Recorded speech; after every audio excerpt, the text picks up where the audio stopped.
Hey, what's going on, everybody? It's Wilhelm Scream, and welcome back to another day in Destiny 2 Shadowkeep for some more Destiny 2 news and Season of the Worthy intel.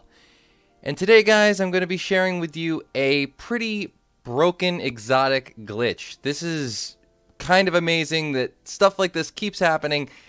We seem to be having a real issue, or Bungie seems to be having a real issue, when it comes to curbing the traits intrinsic to exotic armor. We have had this happen several times in the previous season, and this season has claimed its first victim.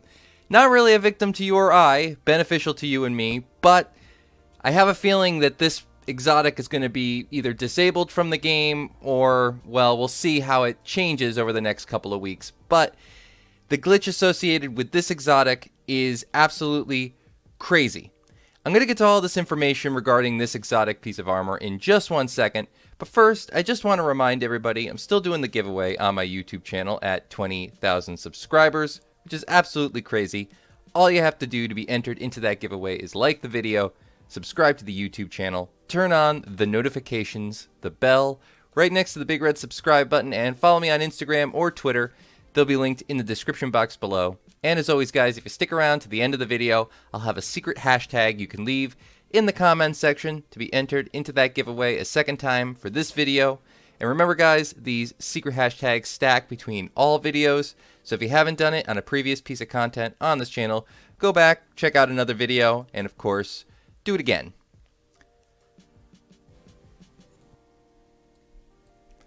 Alright, so let's get into this glitch. This glitch is going to revolve around the new Warlock exotic helmet, the FELWINTER'S HELM. For those of you who don't know, this is a new exotic helmet for the Warlock for the Season of the Worthy. It's available through the Seasonal Pass if you have the Seasonal Pass, but you can also earn it in-game. Little rundown on what this exotic helmet actually does. Arc, Solar, and Void melee kills create a burst of energy that weakens nearby enemies. Finisher kills against more powerful enemies increase the radius of the burst and lengthen the weakening effect. So essentially, if you get a finisher, or you defeat a powerful enemy, or you use a charged melee, you will get this essentially weakening effect that blinds all nearby enemies and weakens them. However, like a lot of exotics we had in the previous season, two mainly I would point out, the Wormgod's Caress for the Titan and the Winter's Gale gauntlets for the Warlock, there is a very simple and incredibly broken glitch associated with this particular exotic. And it's so easy to do that I can only imagine that this exotic is going to be disabled in the next couple of weeks. So you're going to want to take advantage of it right now. And the way this works is, before you do anything, you don't have to do anything. You don't have to get a finisher. You don't have to get a charged melee. You literally just have to have the helmet on and be alive. When you're alive and you have the helmet on, before you do anything, before you attack the enemies, before whatever it is you're planning on doing, switch out the helmet. That's it. Go into your player loadout screen exactly as I am here and simply swap the helmet to any other helmet that you have in your player cache. So any other helmet that you have in your inventory currently on your character, equip that and then equip the other one back. That's it. Just swap once. You don't even have to have done anything previous to this. At first, I thought maybe we need to do a finisher first, get it to proc, and then switch while the finisher is still having its effects. But that's not the case. All you have to do is be wearing it, swap helmets to something else, and swap back, and all of a sudden, you will get this effect on any kill. Any kill with a weapon. The blast radius of this weakening effect is about 15 meters, I believe. So anything within that frame will actually take this weakening effect. Now here's the really broken thing, guys. Not only is it easy to do, not only is it capable to spam essentially, because after every kill, it does go away. So once you've swapped, you've gotten a kill, you've had the weakening effect take place, essentially it's done. However, if you swap again, thing comes back. But the really broken thing, guys, is you can use this in PvP. That's right.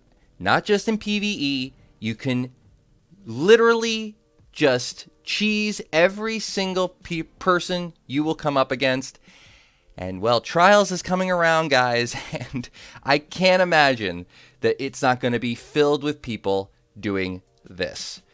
Because all you have to do at the beginning of every round, swap helmets, run in, get a kill. Even if you die, the weakening effect will take place on any other player on your opponent's team that is within that 15 millimeter radius. And I think actually in this case, because of this glitch, you're actually getting the max distance. And this actually takes effects even through walls. As many people know in Trials, a lot of people tend to stack up together because you're always looking for that sort of player advantage push, meaning you're always trying to go 3-2 or 2-on-1 as many times as possible because that's kind of the key to winning. So the ability to weaken two other opponents while actually having another man killed, really, you can see how it's going to be broken. So, once again, if you are playing Trials or any other real game type, and you're looking to take advantage of this, I just want to reiterate one more time. All you have to do is have the helmet equipped. At the beginning of the round, swap back and forth between one and another. Take a little bit of time with it. You don't have to be too quick. Just make sure that the helmet that you're swapping to actually appears on your character in your player loadout screen before you swap back.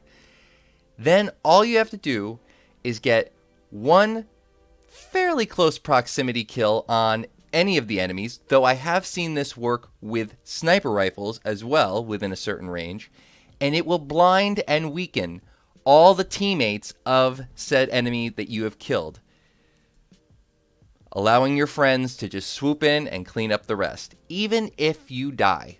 So it's a good trade-off, because in this situation, going 1-for-1, trading kills essentially, if you are close enough, will have the advantage because your opponents will be weakened and your teammates can swoop in and clean up the rest of the kills. Obviously, you could use this in many, many other situations outside of just Trials or PvE or PvP, or outside of PvP. In PvE, the best case scenario would be to use this during something like a Nightfall if you're going for 100k and you're just trying to do it solo. Maybe you don't have a bunch of buddies to run with. So I'm going to be talking about this particular glitch as it kind of goes on through the Destiny 2 universe. As you can see in this picture, I actually got a snipe kill and it blinded that second guy. So super helpful there. This was a survival game, I believe. I'm going to, again, kind of continue to talk about this as things move on, because I don't know how long it's going to last. And if it doesn't get disabled right away, I'm going to be using it in several different scenarios, probably other videos regarding like different ways you can utilize it. The longer it lasts, the better for me, the better for you. So just keep that in mind, that these kind of things pop up every once in a while, and you want to take full advantage of them while they're here. A couple other things that I maybe wanted to just talk about as far as weapons and armor like this that have been disengaged or taken out of the game in the past. I did mention the Worm God's Caress earlier in the video. That is currently out of rotation as far as I know. I also wanted to talk about how in the last video or last week I talked about how to use a particular Warmind cell glitch. Now, this revolved around essentially being a Well of Radiance Warlock and using a mod that is available through the artifact. I can't exactly remember the name of the mod at the moment, but it is the middle of the artifact tree on the opposite right side. It's a 6-point mod. I think it's Ruthless something. I can't remember exactly. But what this mod allowed you to do was essentially sit in a Well of Radiance if you were a Well of Radiance Warlock, or allow anybody else who's not a Well of Radiance Warlock to sit in the well, and any arc weapon dropped Warmind cells. This was outside of what is supposed to drop Warmind cells. This was the glitch. You weren't supposed to get Warmind cells simply from killing things with arc weapons, but because the Well of Radiance worked as a super and all things killed inside the Well of Radiance acted as a super kill, and the mod procced on super kills as well as arc damage kills that were contingent upon you throwing a grenade or this or that. Essentially, these two sort of washed each other's hands, no pun intended, and they acted as a Warmind cell fountain, essentially. You could get as many Warmind cells as you wanted, and if you were using a divinity, you kind of got a double perk from this, because not only were you weakening enemies, but then you get a Warmind cell that you could blow up and do splash damage. I have been testing this week, and as far as I can tell, this has been disengaged. However, there are several other kind of variants of this. Apparently there is one, I don't know if it's a glitch or not, it's just kind of a mod stacking cheese that allows you to get Warmind cells on any sort of solar splash damage. So this could come in handy with things like if you're using a Xenophage or the Sunburst hand cannon. I think it's the Sunburst hand cannon. Sometimes I forget these names, guys, but you know what I'm talking about. The hand cannon that gives you essentially solar splash damage. So I'm going to do a little bit more of a deep dive on that in another video, but I just kind of wanted to talk about them in today's video because these things are all sort of culminating into what I would consider to be a fairly leaky season, if you ask me. Now, again, we get a few glitches every season. Some come in, some get taken out of the game as Bungie sees them, and sometimes these things come back into the game because people just figure out a different way to utilize them. So sometimes I get feedback saying, you know, take this down so that we can use it, so Bungie doesn't see it. Listen, guys, if it's there, they know it is. The fact that it's continuing to be able to be utilized in things like this, for example, with this exotic helmet, is simply because they have not figured out how to fix it properly yet. But as soon as they do, it will be fixed. But, and this is a big but, I will say that once they are in there, it is very hard for them to fix it completely. So though this exotic helm glitch, when it in regards to this particular Warlock exotic, though it might be disengaged eventually, maybe this helmet might be even taken out of rotation for the remainder of the season at some point, who knows. My logic tells me that now that it is there, you are never going to be able to get the toothpaste back in the tube. It is going to be there in some regard for the remainder of this game or this exotic being in rotation, unless it's completely disabled for any foregone, set of time, maybe forever. But that's never the case. Wormgod's Caress was broken last season. They tried to fix it. It came back into the game. People broke it again within hours. It was then taken back out of the game for the remainder of the season. Came back into rotation this season. Guess what?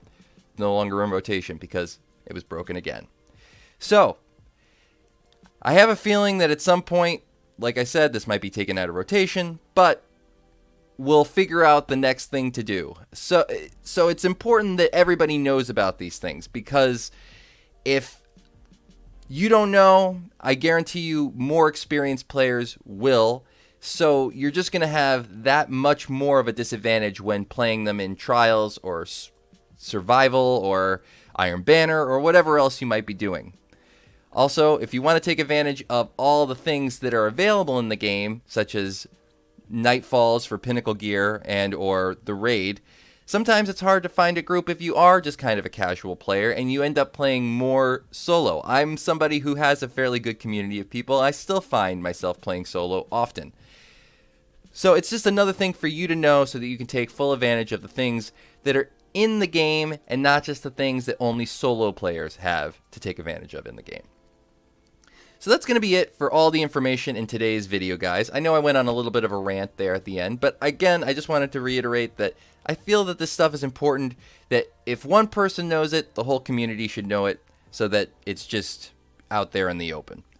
For today's secret hashtag to leave in the comment section to be entered into that giveaway a second time for this video, hopefully you've watched all the way to the end and found this information helpful, leave hashtag FELWINTER'S HELM or hashtag Season of the Worthy, or a hashtag Trials of Osiris, because it's coming back Friday, and I guarantee you this is going to be the thing for this weekend.